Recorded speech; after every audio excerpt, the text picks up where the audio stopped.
You keep confessing like honesty makes you noble. It doesn't. It marks you predictable, penetrable, and easy to contain.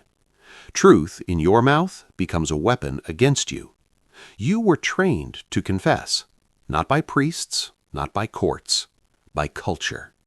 From childhood, you were rewarded for being honest. Teachers praised it, parents demanded it, women said they valued it, employers listed it as a virtue. You were conditioned to equate transparency with strength, but power has never operated that way. Confession is not a moral act. It is an exposure ritual. When you confess, you are not proving character. You are surrendering information, and information is leverage. The moment you reveal something personal, fear, insecurity, desire, doubt, you create asymmetry. The other person now knows more about you than you know about them. That imbalance is not neutral. It shifts power. You were told vulnerability builds connection. What it actually builds is a psychological map of your pressure points. Every admission is a coordinate. Every insecurity is a doorway. Every truth is a handle someone can grab later. Notice how society frames silence: suspicious, defensive, secretive, arrogant. That framing is not accidental. Silence is threatening. Silence cannot be easily categorized. A man who does not reveal himself forces others to project. Projection creates uncertainty. Uncertainty creates respect or fear. Transparency makes you legible. Legible men are manageable men. When you openly confess your struggles, your ambitions, your frustrations, you make yourself predictable. Predictability reduces threat. Reduced threat reduces status. You become safe, and safe is a polite word for non-dominant. Machiavellian power never relied on confession. It relied on perception control. Understand this clearly. Morality is a social contract designed for stability, not dominance. A stable society needs cooperative men. Cooperative men share. They disclose. They explain themselves. Sovereign men do not explain. They reveal selectively. They disclose strategically. They understand timing. There is a difference between honesty and exposure. Honesty can exist internally. Exposure is external. Once externalized, truth no longer belongs to you. It belongs to interpretation, and interpretation is rarely charitable in competitive environments. You think confession relieves pressure. It does, for you. But relief is expensive. You pay for that relief with future leverage. The colleague who understands your doubts now knows where to challenge you. The partner who appreciates your emotional depth now knows where you are attached. The friend who supports your ambitions now knows exactly what you fear losing. Data collected, filed, stored. Not always maliciously, but always subconsciously. Humans rank each other, constantly. You are being assessed in every interaction. When you confess, you voluntarily lower your guard in a world that never stops measuring threat. Virtue signaling of honesty benefits the group. It does not necessarily benefit the individual seeking power. And you are not trying to be liked. You are trying to survive at a higher level. This chapter is not telling you to lie. Lying is clumsy. It creates inconsistencies. It drains cognitive energy. Liars over-talk. Strategic men undershare. They understand that mystery creates space. Space creates intrigue. Intrigue creates perceived depth, and perceived depth amplifies status. The illusion you must kill is this: if I am real, I will be respected. No. If you are controlled, you will be respected. Controlled speech, controlled emotion, controlled access. You were taught that being understood is the goal. It is not. Being calculated is. The world does not reward the most honest man. It rewards the most composed. and confession is rarely composed. It is reactive, emotional, impulsive. It seeks validation disguised as integrity. If you feel an urge to confess, ask yourself, who benefits from this information leaving my control? If the answer is not you, stay silent. Because once a truth exits your mouth, it is no longer a truth. It is leverage. And leverage never forgets. There are truths that liberate you internally, and there are truths that enslave you externally. The difference is not morality, it is exposure. These 5 truths are not evil, they are human. That is precisely why they are dangerous. Human vulnerabilities are universal currency. When revealed, they become leverage points. Truth 1. Your fears. Fear is the clearest map of your boundaries. When you confess what you fear, failure, abandonment, humiliation, irrelevance, you hand someone the blueprint to destabilize you. They no longer have to guess how to shake you. They know. A man who says, "I'm afraid of losing this opportunity," has just revealed what controls him. Control is always anchored to fear. The person who knows your fear does not need to attack you directly. They can imply, suggest, withdraw, delay. Your imagination does the rest. You begin negotiating against yourself. Predators do not need strength when they have your fear. They simply apply pressure to the fault line you disclosed. Silence about fear forces others to test blindly. Blind testing is inefficient. Efficient manipulation requires data. Do not provide it. Truth 2. Your ambitions. Ambition sounds impressive. It is not. Ambition reveals trajectory. It reveals desire. It reveals what you are reaching for. Once your ambition is known, you become predictable. Your decisions can be anticipated. Your moves can be countered. Your urgency can be exploited. If someone knows you desperately want status, they can dangle validation. If someone knows you crave wealth, they can bait opportunity. If someone knows you seek influence, they can promise proximity. Ambition creates hunger. Hunger creates impatience. Impatience creates mistakes. A sovereign man moves toward goals without broadcasting them. The moment ambition becomes public, resistance begins forming quietly. People compete with declared ambition. They sabotage it subtly. They distance themselves. They compare. Unspoken ambition feels inevitable. Spoken ambition invites challenge. Keep your destination concealed. Arrival speaks louder than declaration. Truth 3. Your weaknesses. You were told to own your weaknesses. That advice is for self-help rooms, not competitive arenas. Weakness admitted becomes weakness confirmed. The moment you label yourself insecure, inconsistent, overly emotional, impulsive, you solidify that perception in the minds of others, even if they smile, even if they nod. Humans anchor identity quickly. Once a weakness is attached to your image, it is difficult to detach. Later, when conflict arises, that weakness will be recalled, maybe unconsciously, maybe subtly, referenced, maybe used to dismiss your authority. He's just emotional. He struggles with confidence. He's not stable under pressure. You provided the label. Silence keeps labels ambiguous. Ambiguity preserves authority. Improve weaknesses privately. Never advertise renovation. Truth 4. Your long-term plans. Long-term plans are strategic weapons. When revealed too early, they lose force. If others know where you intend to go, they can block, compete, or undermine before you build momentum. Timing is power. Surprise is advantage. History is not dominated by the loud planners. It is dominated by the quiet executors. When you speak your future prematurely, you satisfy your ego now and sacrifice impact later. You experience the illusion of progress through conversation instead of action.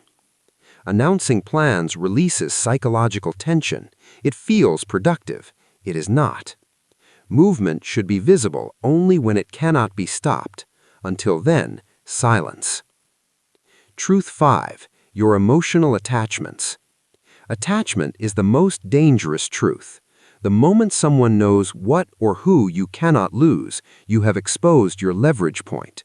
Love, loyalty, approval, belonging. Attachment creates fear of loss. Fear of loss creates compliance. If someone understands how deeply you're attached to a woman, to a group, to a mentor, to reputation, they understand how to influence you without confrontation. They do not need to threaten you directly. They only need to signal withdrawal. Withdrawal triggers pursuit. Pursuit reduces power. A man anchored in attachment negotiates differently than a man anchored in sovereignty. This does not mean you eliminate attachment internally. It means you never advertise its depth externally. Your deepest loyalties should be invisible.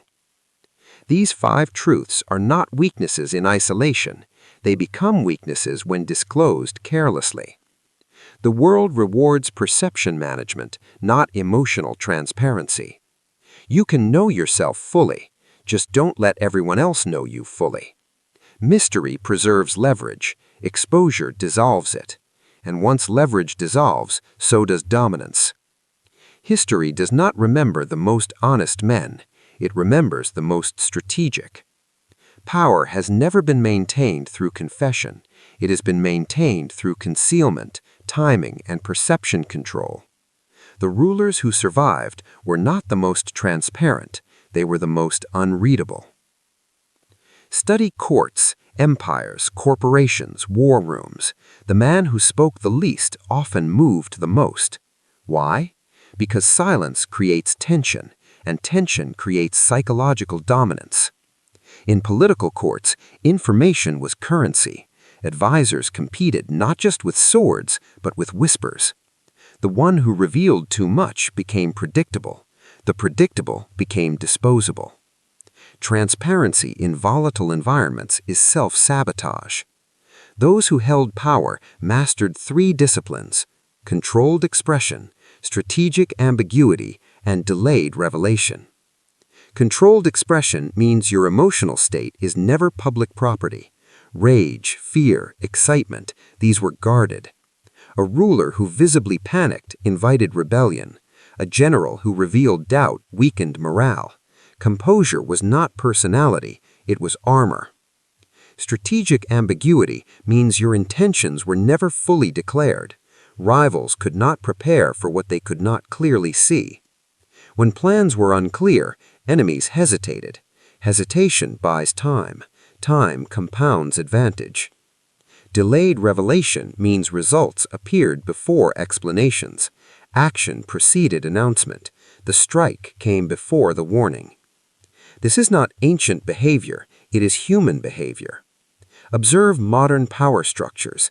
CEOs do not announce every negotiation. Investors do not broadcast their positions mid-move. High-level operators do not explain their strategy while executing it. Only amateurs narrate their own ascent. History also shows something darker. The open man becomes a tool. In courts and political systems, those who were emotionally expressive, overly loyal, or transparent were often used as pawns. They were trusted enough to be close, but never respected enough to rule. Closeness without opacity breeds containment. A man who reveals his entire psychological landscape becomes easy to simulate. Others can anticipate him. They know how he will react. Predictability eliminates fear. Without fear, authority weakens. Look at military strategy. Deception wins wars. False retreats, hidden reinforcements, concealed supply lines. The battlefield is not conquered by the loudest declaration of intent. It is conquered by misdirection. Human interaction is no different. The social battlefield rewards those who can control narrative and remain internally guarded. Not paranoid, not silent to the point of awkwardness, but measured. Measured men unsettle people. You may have noticed this in your own life. The quiet individual in a room often attracts projection. Others attempt to decode him. They assign depth, competence, danger, or mystery, even if none was intentionally displayed. Silence invites imagination, and imagination often inflates perceived power. Compare that to the man who over-explains, who narrates his fears, who justifies every decision, who removes tension, who reduces uncertainty. He becomes defined too quickly. Defined men are easier to manage. History did not elevate those who sought to be fully understood. It elevated those who controlled what was understood about them. This is the deeper threat. Confession makes you administratively simple. You become fileable, labelable, categorized.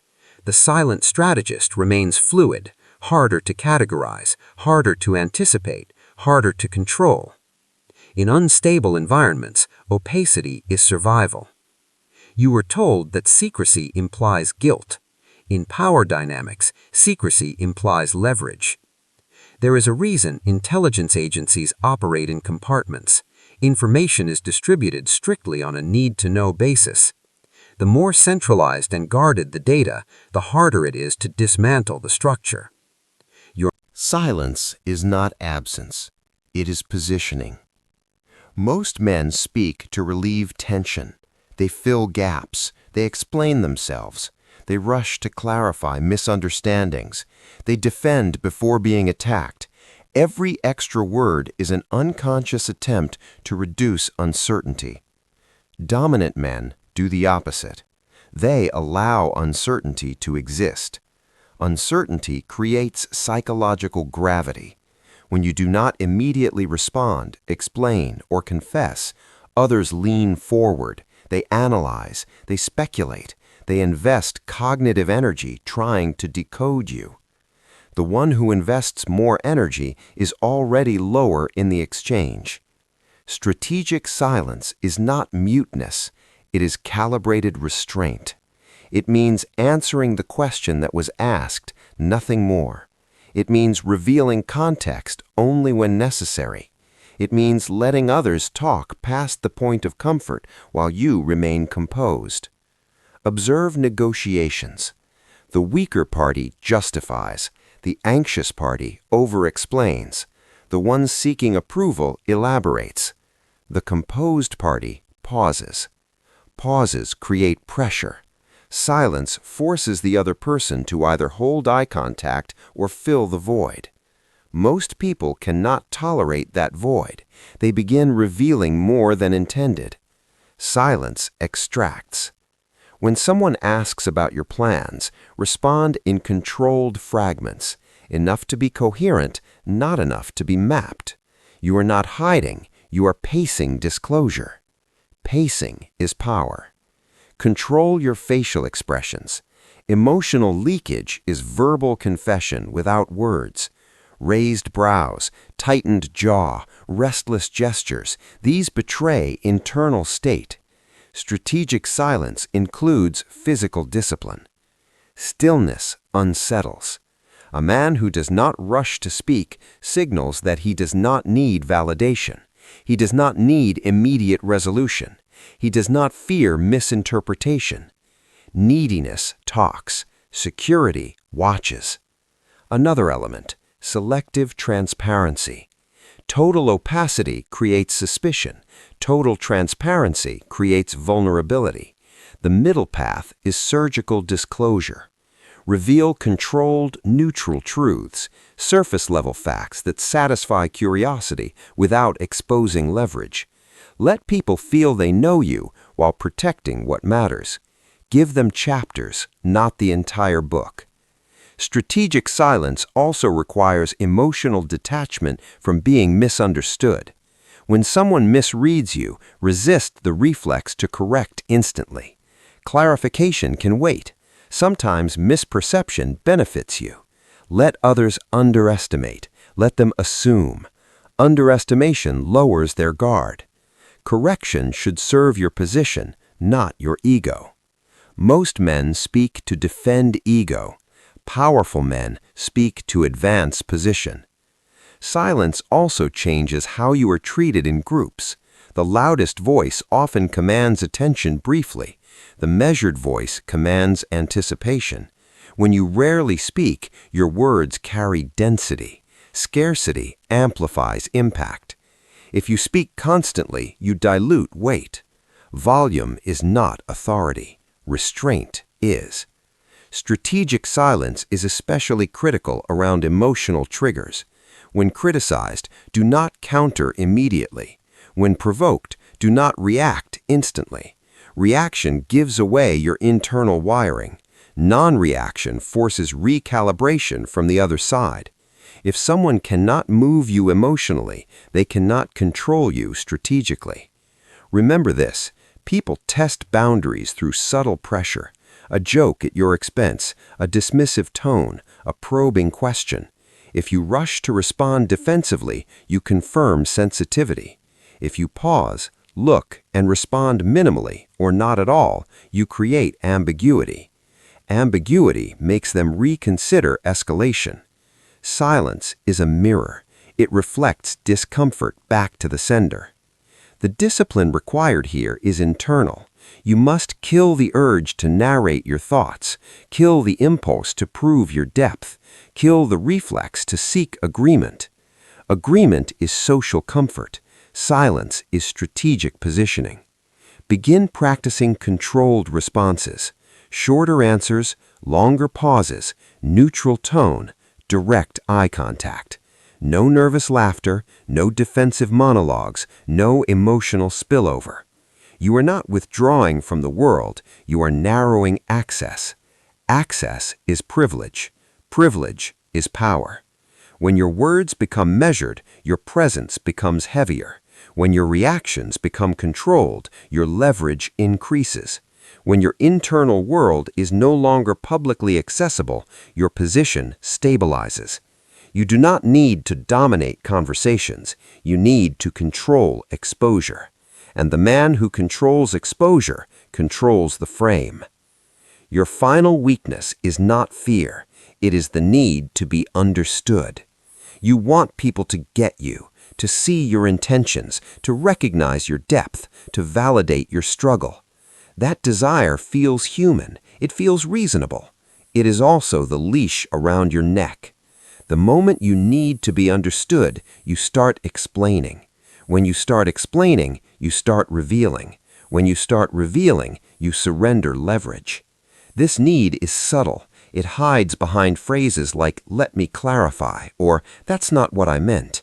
You rush to correct perception because misinterpretation feels threatening to your identity. But identity anchored to external understanding is fragile. A sovereign man does not collapse because he is misread. He does not panic because someone misjudges his motives. He does not chase approval disguised as fairness. He understands something brutal. Perception is a battlefield, not a courtroom. There is no judge awarding points for sincerity. There are only observers ranking stability. When someone misunderstands you, two impulses fight inside you. One wants to defend, the other wants to remain still. The defensive impulse is ego seeking safety. The still impulse is power maintaining position. Kill the defensive impulse. You do not need everyone aligned with your narrative. You need to control your internal state. The need to be understood creates overexposure because it tempts you to share more context than necessary. You believe that if people just knew the full story, they would respect you more. Often, the opposite happens. The more context you provide, the more angles you expose. The more angles you expose, the more entry points exist for criticism, manipulation, or doubt. Mystery sustains authority. Over-clarification erodes it. This is identity death. The old identity seeks connection through transparency. It confuses emotional openness with strength. It believes being fully known equals being valued. The new identity operates differently. It is self-contained. It does not beg for comprehension. It does not rush to correct assumptions. It does not overshare in moments of emotional intensity. It allows silence to carry its weight. You must also detach from the craving for validation. Approval is addictive. It feels stabilizing, but if your behavior is shaped by the need for approval, you are programmable. Programmable men are predictable. Predictable men are controllable. A sovereign identity is internally referenced. Decisions are filtered through strategy, not applause. This does not mean you become cold for the sake of cruelty. It means your emotional depth is private, your reasoning is selective, your access is earned. You speak when it serves position, you remain silent when it protects leverage, and you accept that some people will misinterpret you. Let them. Underestimation can be useful, ambiguity can be protective, distance can be stabilizing. When you no longer require understanding, your posture changes, your speech slows, your reactions soften. You stop performing explanations. Performance is exhausting. Control is efficient. The transformation is simple but brutal. You trade comfort for sovereignty. Comfort says, explain yourself so they don't think badly of you. Sovereignty says, their thoughts are not my command. Once this shift occurs, confession loses its emotional pull. You no longer feel the urgency to unburden yourself publicly. You no longer mistake disclosure for depth. You become selective, and selectivity is power. The man who needs nothing from the room cannot be cornered by the room. Kill the need to be understood. Replace it with the need to remain composed. From that point forward, your silence will not feel defensive. It will feel deliberate. Most men will ignore everything you just learned. They will nod, agree, even admire the logic. Then they will go back to confessing. Because confession is comfortable. It relieves pressure. It earns sympathy. It creates temporary intimacy. It feels human. And most men choose to feel human over being formidable. This is the final division.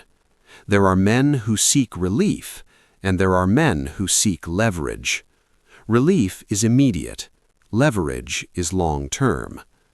The man who seeks relief will continue to explain himself in arguments. He will reveal his plans too early. He will expose his fears in moments of weakness. He will chase understanding when misunderstood. He will feel honest. He will remain manageable. The man who seeks leverage will operate differently. He will observe more than he speaks. He will reveal in fragments. He will detach from the urge to correct every misperception.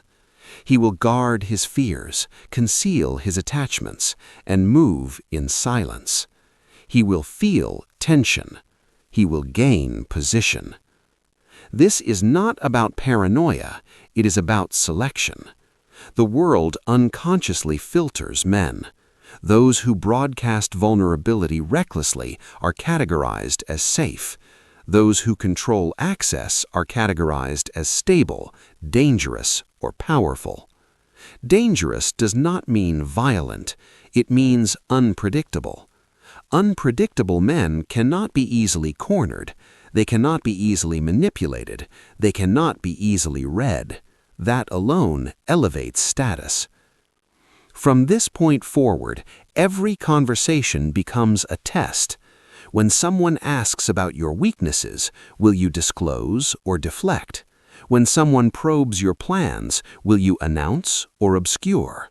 When someone misreads you, will you defend or remain still? Your response determines your tier. There is no dramatic transformation, no ceremony, no applause, just a series of small refusals. Refuse to overshare. Refuse to explain impulsively. Refuse to expose leverage points. Refuse to trade long-term position for short-term comfort. Most men cannot handle silence. It makes them anxious. They equate speech with security. You will be different. You will allow silence to stretch. You will allow others to fill it. You will watch what they reveal while revealing little yourself. Over time, something shifts. People hesitate before challenging you. They become careful with their words. They project depth onto you. They assume calculation even when you are simply composed. Perception hardens into reputation. Reputation hardens into authority. Authority reduces resistance. And all of it began with one decision: stop confessing. This is the final warning. If you continue to expose your internal blueprint to everyone who asks, you will remain readable. If you remain readable, you remain manageable. If you remain manageable, you remain replaceable. Silence is not withdrawal, it is elevation. From here forward, choose your tier: the confessor or the strategist. There is no middle ground.